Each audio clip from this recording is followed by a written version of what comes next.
This video is about a homemade vacuum leak checker. Consists of a pump off Amazon.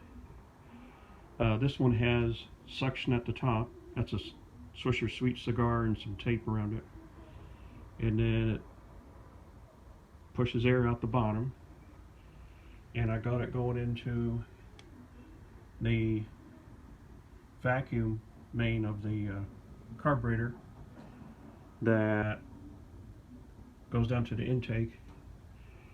It starts right up and it dies. Symptoms of a major vacuum leak.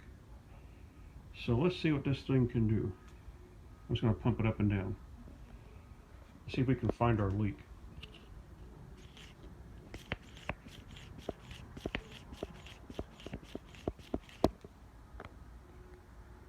Uh-oh. That smoke coming out down there?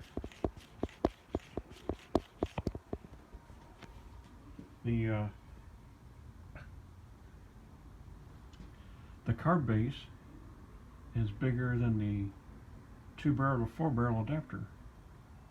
How about that?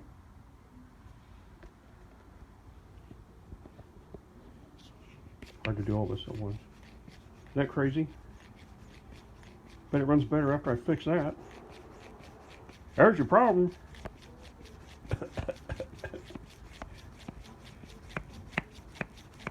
There you go.